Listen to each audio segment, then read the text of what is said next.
Bismillahirrahmanirrahim. Assalamualaikum warahmatullahi wabarakatuh. Selamat sore, salam sejahtera bagi kita sekalian. Shalom Salve, Om Swastiastu, Namo Buddhaya, salam kebajikan. Terima kasih saudara-saudara sekalian, teman-teman dari media, saudara-saudara sekalian. Sore hari ini dari sejak jam 3.50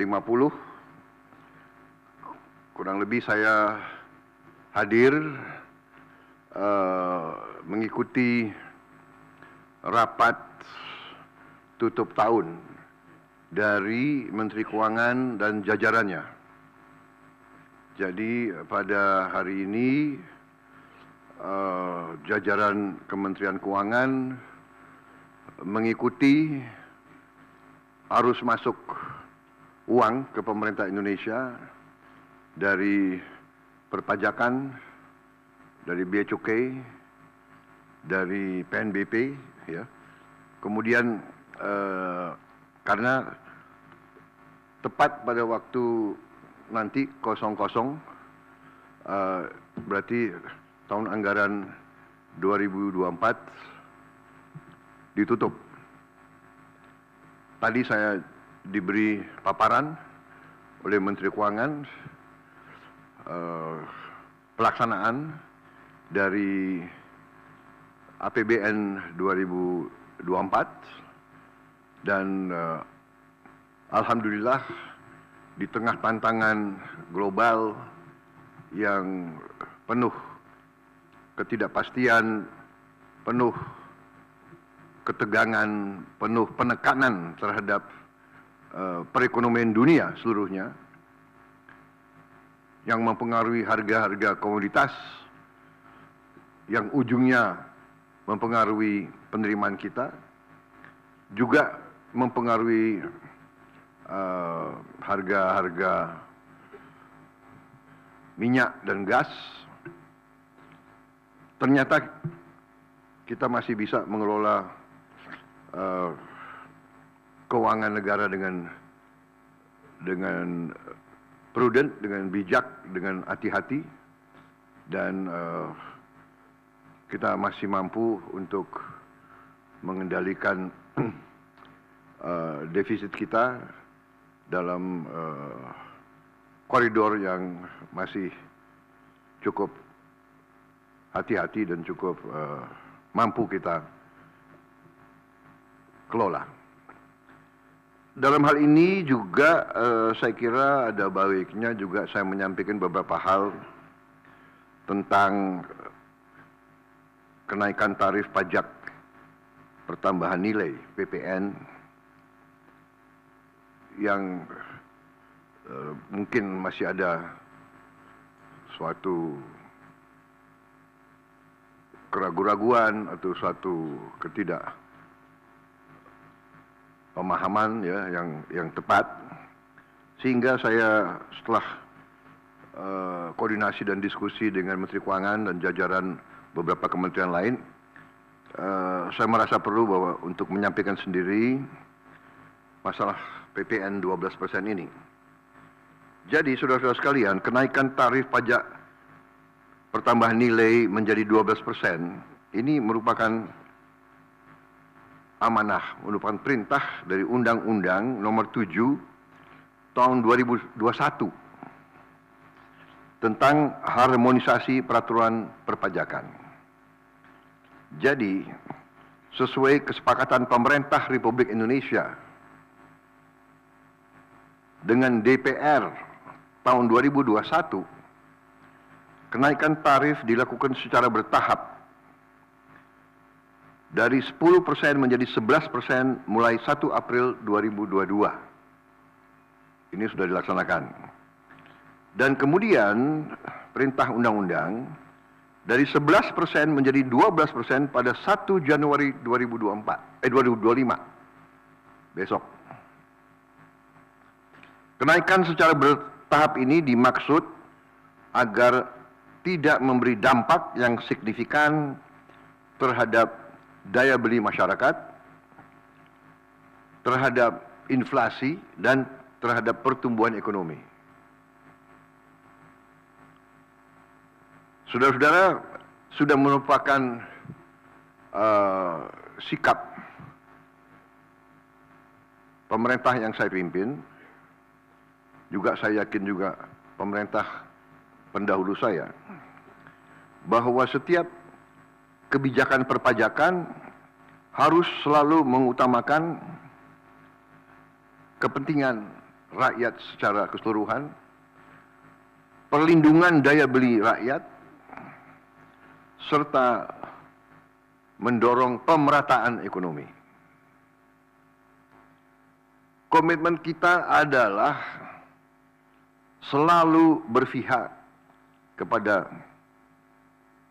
rakyat banyak, berpihak kepada kepentingan nasional, dan berjuang dan bekerja untuk kesejahteraan rakyat. Karena itu, seperti yang sudah saya sampaikan sebelumnya dan telah berkoordinasi dengan DPR RI,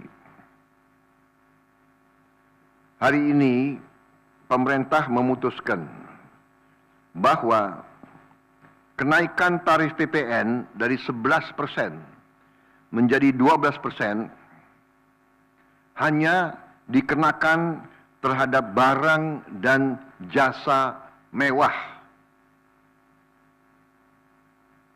Ya, saya ulangi ya supaya jelas. Kenaikan tarif PPN dari 11% menjadi 12% hanya dikenakan terhadap barang dan jasa mewah. Yaitu barang dan jasa tertentu yang selama ini sudah terkena PPN barang mewah, yang dikonsumsi oleh golongan masyarakat berada, masyarakat mampu. Contoh, pesawat jet pribadi itu tergolong barang mewah yang dimanfaatkan ataupun digunakan oleh masyarakat papan atas. Kemudian kapal pesiar, yacht, ya, motor yacht. Kemudian rumah yang sangat mewah, yang nilainya di atas golongan menengah. Artinya, untuk barang dan jasa yang selain tergolong barang-barang mewah, ya, tidak ada kenaikan PPN, yakni tetap sebesar yang berlaku sekarang, yang sudah berlaku dari sejak tahun 2022. Ya. Untuk barang dan jasa yang merupakan kebutuhan pokok masyarakat, yang selama ini diberi fasilitas pembebasan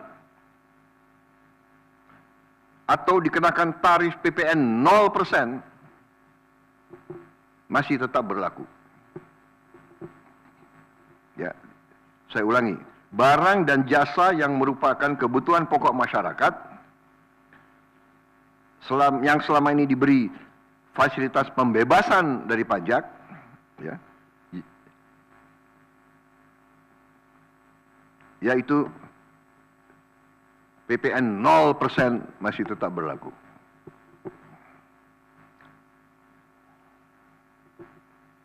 Pemerintah telah berkomitmen memberi paket stimulus. Ya.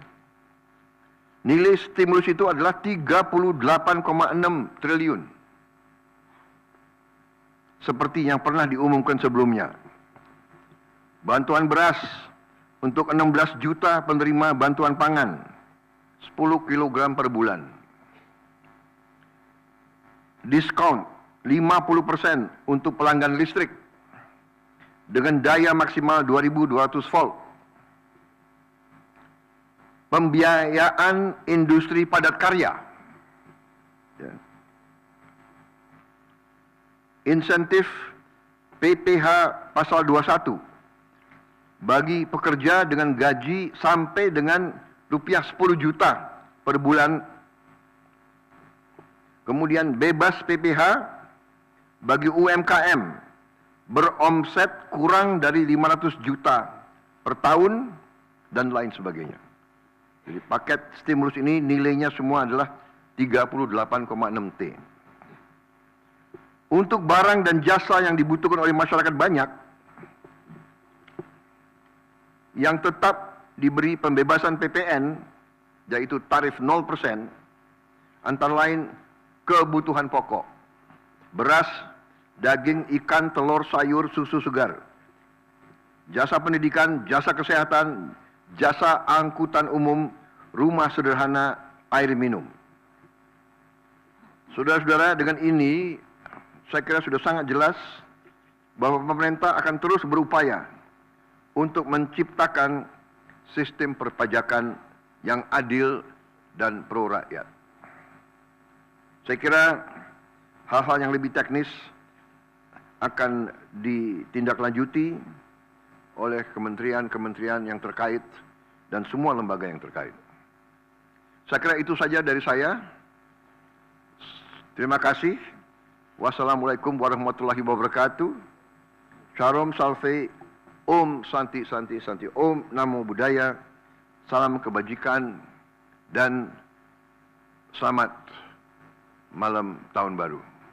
Dan saudara lihat, malam tahun baru pemerintah masih bekerja. Ya. Sampai nanti jam 00.00 pemerintah tetap sebagian besar pejabat ada di kantor masing-masing.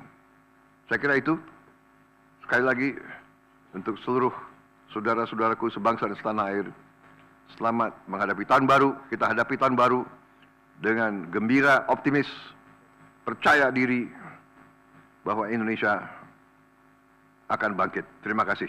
Selesai.